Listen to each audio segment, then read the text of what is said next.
Shalom, mes bien-aimés frères et sœurs. Je viens auprès de vous pour vous dire ce que j'ai reçu de la part du Seigneur concernant l'Église. Alors nous étions assemblés, c'était une si grande assemblée. Et on pouvait distinguer l'Église religieuse, formaliste, et l'Église qui suit la sainte doctrine de notre Seigneur Jésus-Christ. Au milieu donc de cette Église, de cette grande assemblée qui était là, se trouvait un prophète qui exhortait le peuple, l'encourageait. Il disait au peuple, le Dieu qui habite le ciel élevé habite également les cœurs de ceux qu'il a choisis. Détournez-vous du mal. Libérez ces cœurs qui sont le trône de Dieu en vous débarrassant de toute forme du mal. Car c'est par ce mal et ces œuvres iniques que nous commettons que Satan maintient captifs plusieurs qui sont ici. Alors il disait, même si on a tué un membre de ta famille et que tu connais le mécrier de tes propres yeux, pardonne. Même si on t'a humilié, même si on t'a rejeté, même si on t'a insulté, même si on t'a méprisé, ne garde pas la colère, ne garde pas la rancune, pardonne tous ceux qui t'ont offensé. Même si on t'a craché dessus, même si on a supposé marcher sur toi, sur toutes les formes d'humiliation que tu as reçues, cher enfant, pardonne. Car le Seigneur nous appelle au pardon. Le Seigneur nous appelle à purifier nos cœurs. Le Seigneur nous appelle à nous libérer de toute œuvre de méchanceté et de mal qui nous anime en ce moment-ci. Quelle que soit la chose par laquelle tu as traversé, qui tourmente ton cœur, que ce soit ton frère en Christ qui t'a blessé, que ce soit ta sœur en Christ qui t'a blessé, un membre de ta famille qui t'a blessé, dans ton entourage, dans la société où tu travailles, peu importe le milieu où tu as été offensé, cher enfant de Dieu, pardonne. Le Seigneur nous appelle au pardon, à libérer nos cœurs, à manifester au contraire de l'amour, même vis-à-vis de nos pires ennemis. Alors il exhortait le peuple comme ça.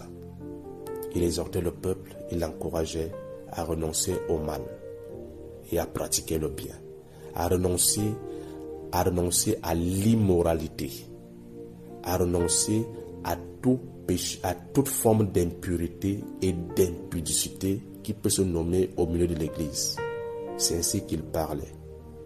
Alors soudain, un autre prédicateur inconnu s'est levé au milieu de la foule et a commencé à concrétiser le prophète qui annonçait ces merveilleuses choses au peuple.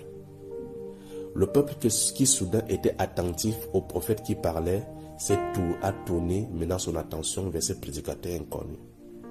Mais plutôt qu'il a commencé à dire au peuple, non, on vous a trop marginalisé, on a trop marché sur vous, on vous a trop méprisé.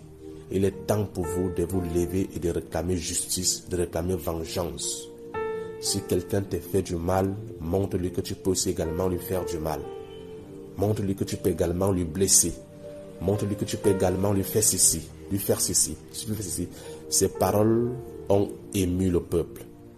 Jusqu'à ce que le prophète, quand il a entendu parler, il a secoué la tête parce qu'il était déçu. La plupart de ceux qui étaient dans la foule se sont tournés vers ce prédicateur inconnu. Et comme ces paroles leur avaient ému, ils ont tous commencé à réclamer vengeance et à supporter ces paroles. Ce qui était étonnant, c'est que ce prédicateur parlait à ces hommes non seulement par ses paroles mêmes, mais pour également parler à leur conscience. Et ce peuple agissait comme ça sous l'influence de ces paroles.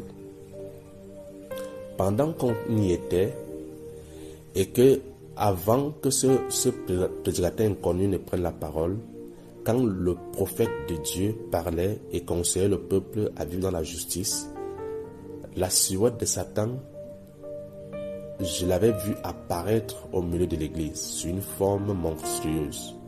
Mais pendant que le prophète de Dieu parlait, il était dans l'incapacité d'agir.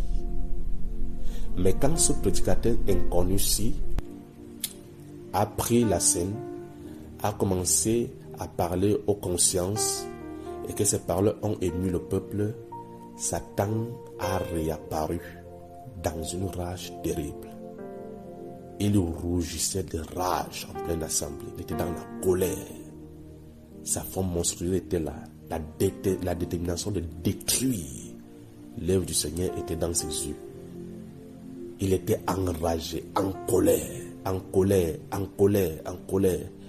Il marchait comme ça au milieu du peuple de l'église avec une puissance démoniaque, une puissance de ténèbres terrible, une puissance d'oppression qui l'accompagnait. Les forces des ténèbres étaient vraiment avec lui. Des phénomènes étranges ont commencé à se manifester au ciel, sur notre ciel où on était, parce qu'il était vraiment enragé et les ténèbres ne faisaient que s'accroître. Alors il se dirigeait vers ce prédicateur-ci jusqu'à ce qu'il entre en lui.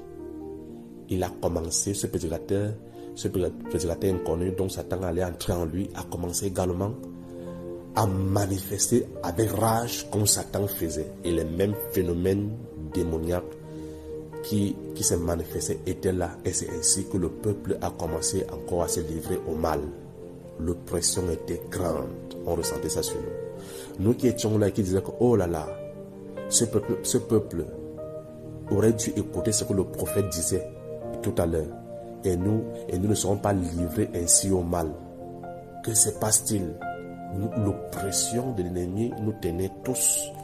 Et nous étions incapables même de pouvoir encourager le peuple qui était là à côté. Mais ils étaient capables à se livrer au mal. À se livrer au mal. Nous étions tous oppressés par les forces des ténèbres. Alors on pouvait voir les frères qui se livraient aux calomnies, aux mensonges, à la médisance, à la rancune, aux vengeances, à la pornographie, à l'impurité, à l'impudicité, à toute forme de débauche et d'adultère, aux mauvais penchants, à toutes sortes de penchants, à la cupidité, tout ce qui est mal. Le peuple a commencé à se livrer au mal. Le peuple qui était là, assemblé et qui se nommait Église, a commencé à se livrer au mal. Et nous étions tous oppressés par les forces des ténèbres, au point où nous nous sommes retrouvés à plat ventre, nous ne pouvons même plus nous tenir sur nos pieds. Alors, vu la grandeur des ténèbres qui régnaient à l'église, vu le mal et l'iniquité qui était à l'église, on s'est mis à crier. Alors je me suis mis à crier. Je criais à Dieu en disant, Seigneur, viens, relève ton peuple, viens sanctifier ton héritage, viens nous revêtir de ta lumière, viens nous purifier, car les ténèbres et sa force nous assaillent. Seigneur, lève-toi et sauve-nous. Lève-toi et secoue-nous, afin que ton peuple vive et que ton nom soit glorifié sur toute la terre, que tu es Dieu. Alors, dans cette prière, pendant que je faisais cette prière, alors soudain, contre toute attente, une grande lumière, une si grande lumière est descendue du ciel. Et elle nous a tous envahis. Elle a frappé comme une bombe atomique au milieu de nous. Au milieu de nous, elle a frappé si fort. Quand elle a frappé si fort, tous les œuvres du diable ont été détruits. Je pouvais voir des ruines, comme quelque chose que le feu avait consumé. Et nous qui étions nombreux, on se retrouvait en minorité dans la lumière, en plein dans cette merveilleuse lumière. Je vous assure, bien que cette lumière était si forte, si puissante, comme le Big Bang, comme une bombe atomique, mais quand elle est tombée sur nous, nous qui sommes restés en minorité, elle était si douce sur nos corps. On était si émerveillés d'être plongés dans cette lumière. Mais tout ce qui était ténébreux avait disparu. Et Satan lui-même se retrouvait hors de l'église, hors du peuple du Seigneur. Hors du peuple du Seigneur. Alors, on a commencé à louer le Seigneur. On a commencé à louer le Seigneur. Et je me réveillais dans ce songe, étant encore dans le songe. Et j'ai dit à mon frère qui était à côté de moi que prions pour toute l'église et même pour nous-mêmes, car Satan est véritablement en colère contre nous les enfants de Dieu, afin que l'œuvre du Seigneur ne puisse point prendre forme, afin que le réveil tout attendu que le monde doit recevoir de la part de notre Sauveur ne puisse point s'accomplir. Alors on s'est mis à prier, Alors chers amis, chers frères et sœurs, par ces paroles, je vous encourage. Église du Seigneur, Jésus-Christ de Nazareth, levons-nous dans les prières. Prions véritablement, crions à Dieu, car il entend le cœur, il entend les cris de ceux qui crient à lui avec des cœurs sincères. Levons-nous dans les prières contre toute force des ténèbres, contre toute force des ténèbres qui nous domine, qui manipule, qui agit présentement à l'église afin que le Seigneur purifie son peuple par son Esprit Saint. Sur ces paroles, soyez encouragés, soyez exhortés, que le Dieu de gloire, le Seigneur Jésus-Christ, le véritable Seigneur, nous bénisse tous. Amen.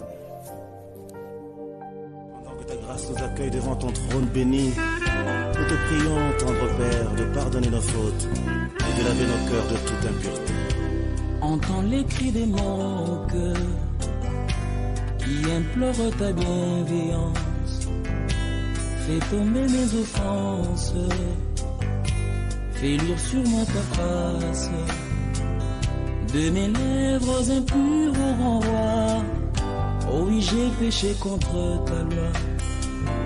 Et mes crimes et mes fautes éternelles, tu peux les effacer, Seigneur.